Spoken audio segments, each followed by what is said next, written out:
At the present time, we have $1,880 in the bank. We have just recently, as of yesterday, received our cut of the LD-30 money based on the number of precinct committeemen that were in our portion of LD-30. And our portion of that was $425 and a big 24 cents. How they come upon that, I don't know. It's taken 9 months to get this money to us, and it's taken, in the last 2 weeks, I probably had 20 emails flying around trying to figure out why in God's green earth the Pima County people couldn't figure out what to do or how to do it. They were the ones that were holding the money. It was LD2, LD30 finally turned the money over to LD2, and then it finally, after many meetings, they decided how to do it, and we got our money. So we've got $1,880 in the bank, and we're quite solid. The split the pot is $59, so whoever wins it gets $29. And I've got the money. Who's got the tickets? Why don't you ask Sharon to pull one, and then we can figure out who gets the money. Sharon Engel, you are the chosen one to pull the ticket. Okay, I'm going to mix them up. All right.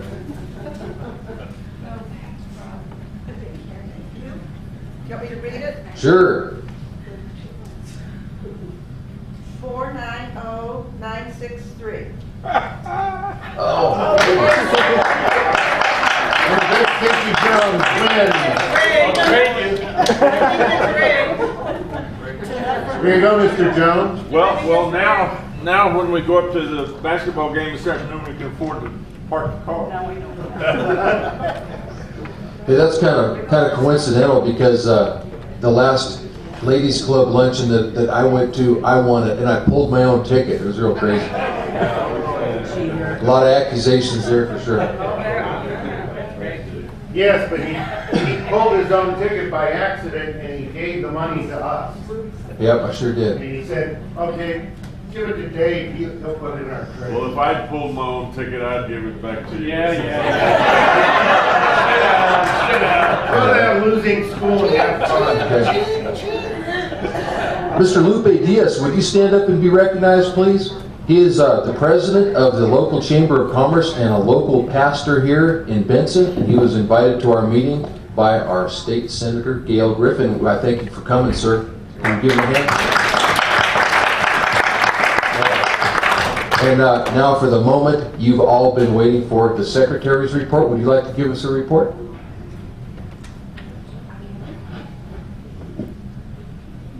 I don't really want to give a report because I can't speak. Tom, would you like to announce You the bet. winner? I will. All right, this is the moment you've all been waiting for. It is the Chairman's Gold Star Award to be presented to the county with the highest attendance here at the meeting today. And that county is, first runner-up, Graham County with, yay, Graham County. All right. But number one, with 22 people here, Cochise County.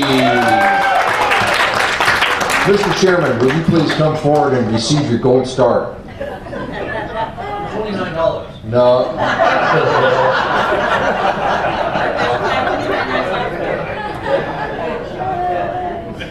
You need a big pen for that. May you weigh your paper in good health. Let me tell you, this is a very touching moment. This is the first time I've gotten a gold star since I was in kindergarten. And you got all the money, so it's been a good day for Casey, that's for sure. Okay. And for him, kindergarten was a long, long time. All right.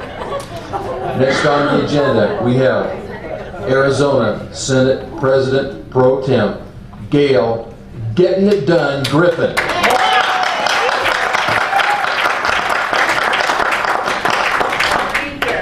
The latest Arizona school district spending and financial info is out now. So this is for year 2012. So it comes out in February of every year. So I have some copies of Sierra Vista, Benson, and Vale. Vale is an 8.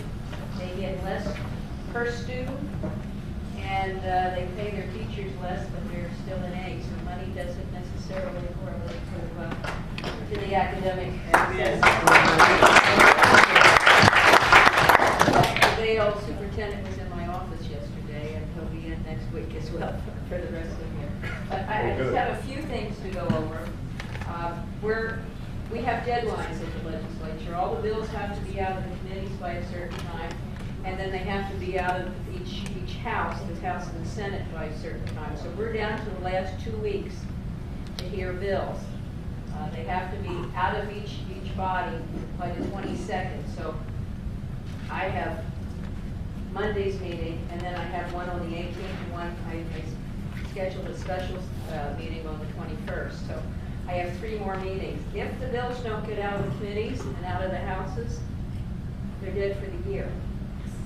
So when you check the agendas, hopefully some of the controversial bills will be assigned to committees that we have control on. So maybe they won't go anywhere. Anyway, I have requested that my seatmates' bills come to my committee, so they'll go on the agenda. But I think I have 5 of David's.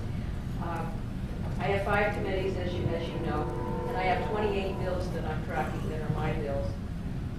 They're all except for 2 over in the House. So my seatmates are making sure that they get through the House on their side. So we're all busy. The healthcare expansion, we have not seen a bill. The things to ask are, will the healthcare expansion in the hospitals assessment, they call it an assessment, you know the code word assessment, that's a tax. That's a tax. They're talking about 2 or 3% tax on your hospital bills.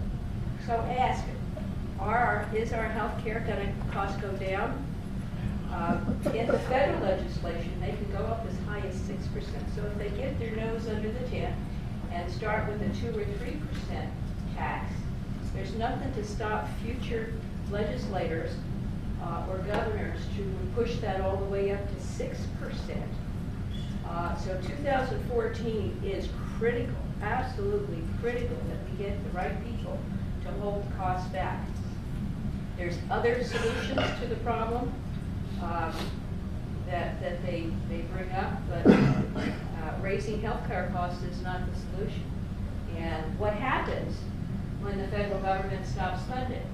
The governor has a 20%, that if it goes below 20% reduction, then we're out. Well, we did that with kids' care back in 1997. And it went through the legislature, and the legislative intent was spelled out. This is not an entitlement program. This is not an entitlement program. This is not an entitlement program. Who has the background to cut kids off of health care? We still have it today. And it went into effect in 97, and it was supposed to be a 5-year program. So tell us who's going to pay when the federal government stops paying, because they borrow over 40 cents of every dollar. You know, it's only a matter of time. They don't have any money to be funding this. So who's it going to fall on? Anybody else that's paying taxes will have to absorb the whole cost. And it is socialized medicine. So what happens ask the question, what happens when the feds stop funding it? And will this reduce healthcare costs? No. Healthcare savings accounts, buying insurance across state lines. There's other solutions that we can do. Election bills. I'm glad I came in a little bit late, so I'm sorry, but I'll just go over 3 of them. Internet voting. There were 2 bills for internet voting. They were assigned to my committee. So they didn't get here. But 3 that is now, I think, over in the House. House Bill 1003. The The activist groups have been going door to door, and in fact, in Douglas, the Democrat Party went to the Douglas nursing home in Douglas several years ago and was getting absentee ballots from all the Alzheimer's patients. We were able to stop that, verify and stop it. Tom Schelling stopped that. But that move is still there, going door to door, and on election day dropping hundreds if not thousands of ballots. And so this bill allows the ballot to be dropped off at the polls by a designee if the voter chooses, and the voter signs on the envelope to that specific person. The bill is it's being attacked. You can mail it, you can vote by mail, or you can have somebody in the immediate family or a designee drop your ballot off. We will not be able to collect them at Republican headquarters, but this will certainly slow down the fraud that's happening in that case. Another one is 1261, Senate Bill 1261, and thousands of people have complained that they had to vote by provisional ballot because they were on the permanent provisional ballot list, and they didn't know that they were on the provisional ballot list. If you haven't voted in 4 years by a provisional ballot, you will be off of that list. Early ballot. Early ballot, yeah. Right, early ballot. And it doesn't remove you from the voting rolls, but it will remove you from the early ballot Automatic mail. automatic mailing, yeah. And it's not just an automatic, there'll be a 30-day, there'll be a postcard sent. And if it doesn't come back, then your name is removed from the early ballot. So Yes. the county recorders have to remove that? All 15 counties recorders wanted this because of the problems they had in all 15 counties. So both Democrat and Republicans, all of them wanted it. Another one that they all wanted was the first one, being able to designate your individual that carries your ballot to the polling location. There's an initiative that should not be controversial, and it's initiatives obviously affect the whole state. Well, right now, by an initiative, the activist groups, all they have to do is go to Tucson and Phoenix and get all their signatures. They don't have to go out to the rest of the 13 counties. So this would require them to get roughly 25% other signatures from at least 5 other counties. So that is going to be on the ballot to vote on. So that way, and of course, we have already had picketing from some of these groups at the Capitol. They have rights, or so says the sign. So, budget, we're a couple weeks behind on budget. We hope to be out on 100 days, within 100 days. We're already halfway through.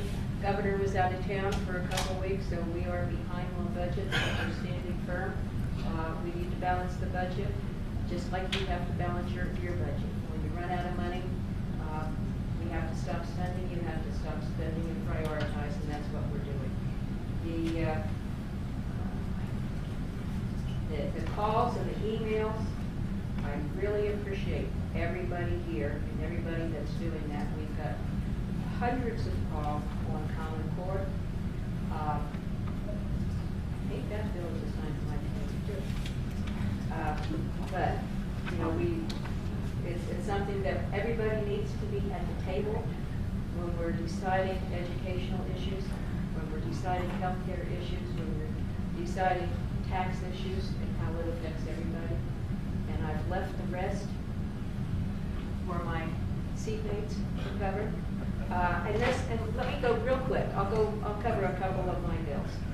I have 28 that nursing home providers, it says in its assessment, actually it's the Obamacare tax. The veterans homes got a bill for $1,200, $112,000 quarterly payment. So my bill bill takes the two veterans homes out of the equation. They'll get reimbursed that, and it's, I think it's ready for final vote over in the House.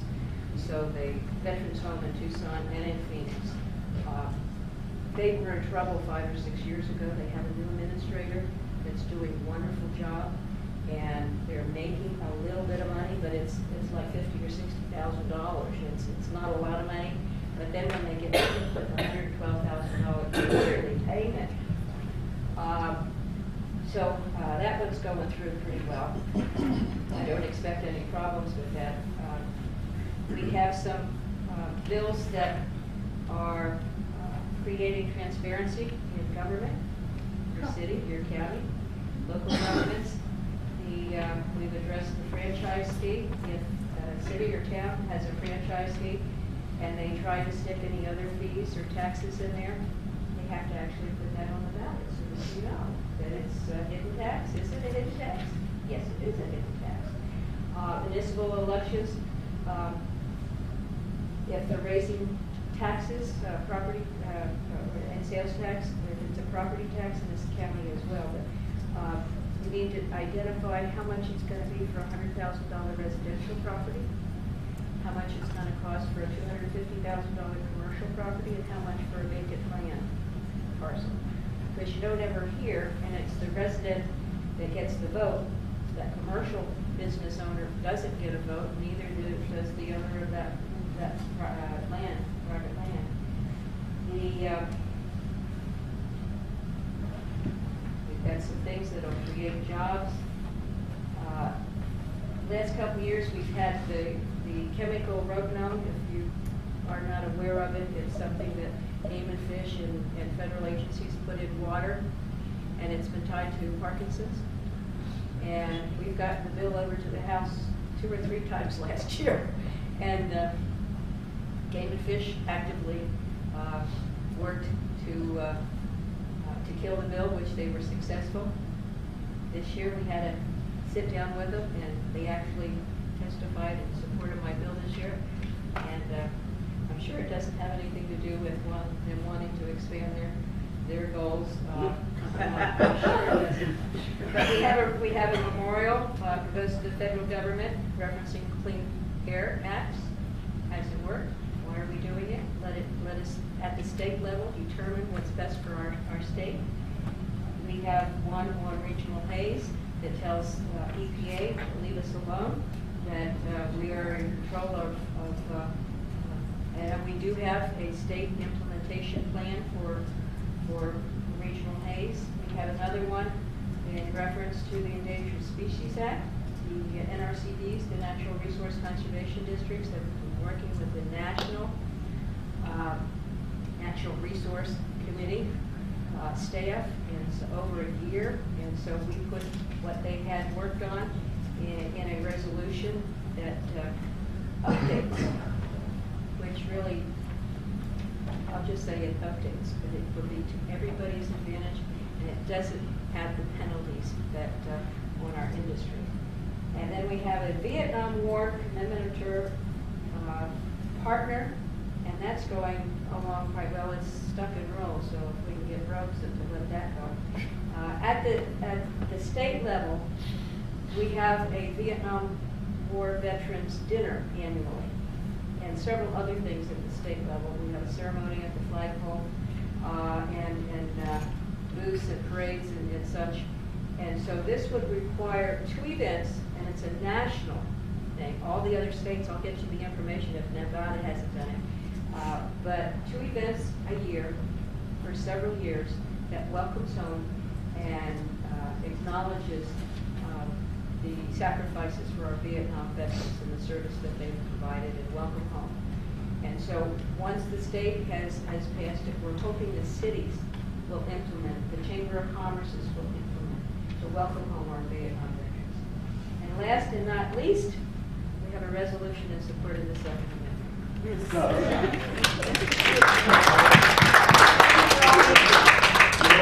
What was that resolution? Which one? The last one. Second Amendment. Amendment is SCR 1015.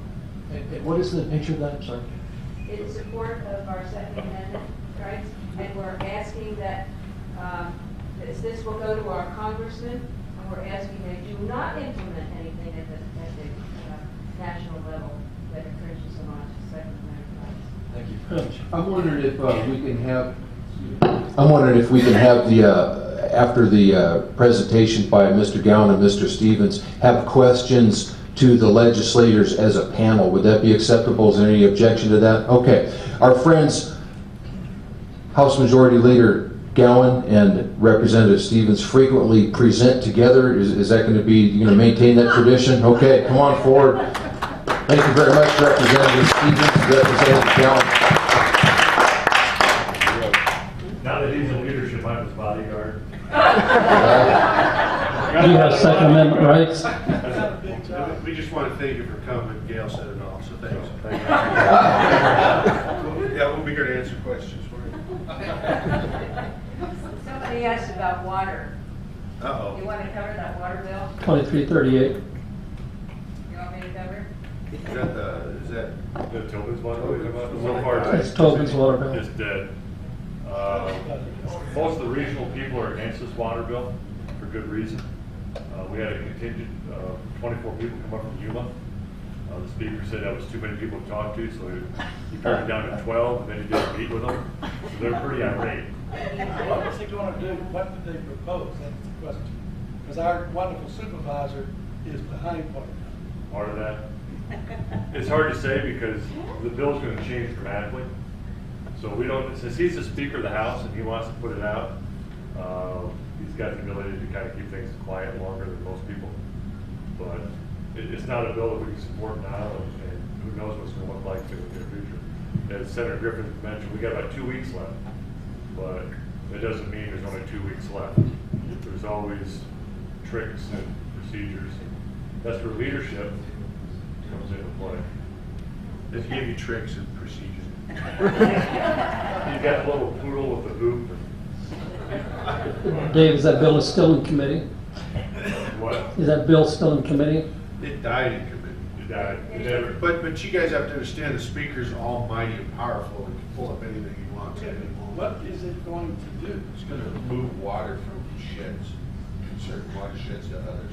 And that's a fear that we would have here of anything being moved out of our shed going up north at all. You know, Scottsdale, I think, like It 10 creates years a ago or so. partnership of regional water authorities, and they don't even have to be contiguous. So Cochise County, one of the entities have to be a government body. So Cochise County, or a school board, or a city, could partner with the Sierra Club, Indian tribe, anybody, form a water authority, and they're asking for $30,000 in this bill, but it's over $1 billion, more, maybe a couple $1 billion, to put in lines to move water around the state. Bad, really And we'd bad. be I think afraid it was that, $30 million, wasn't it, Senator? $30 million this year. This year. But the That's the start. speaker talked a minimum, maybe of 10 years, would every year would. But the reason why he wants is because his area is running out of water. The reason why is they built it on a rock, basically. Where'd you from? He's not Prescott, but Prescott's the region that's asking for that is his district. He comes from, was it Holland? Holly. Paulson. Holly. Whatever we call it. He comes from just a little north from that area. That's his district. When they built the region, they built it on a place that just had no water. It flowed in and stuff. So what he wants to be able to do is allow that water to move from other sheds to his area so that it can be sustainable. My understanding is that this unelected group of people would be able to condemn property. They could raise bond issues without any voter approval. Basically, it just provides an autonomous group that we are going to have to respond to. And that's one of the objections. Not the IRC. It's one of the objections we have down here. We've got some people active that are trying to take over the water. And people don't realize that. Yeah, well, they've been trying that for a couple of I decades. know, but it's getting serious. It's getting serious. Yeah. The pipe flows both ways.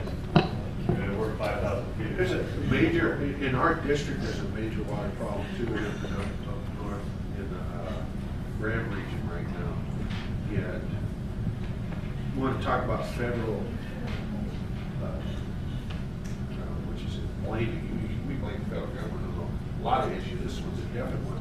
BLM is hampering a lot of matters of trying to get that water out of the ground and get it to the people who are in Graham County.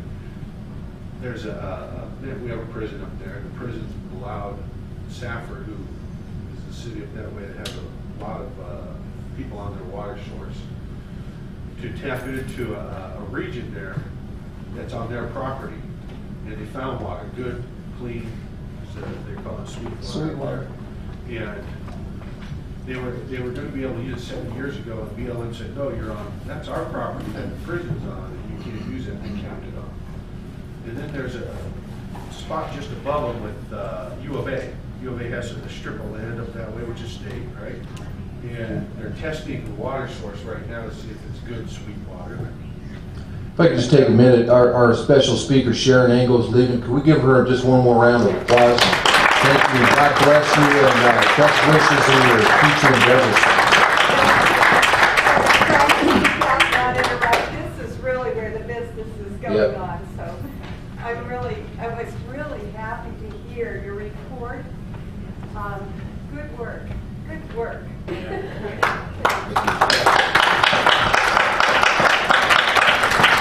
And so there might be a couple wells that are, we can get water out of there. However, BLM doesn't want them to cross over their property to get the water to the city.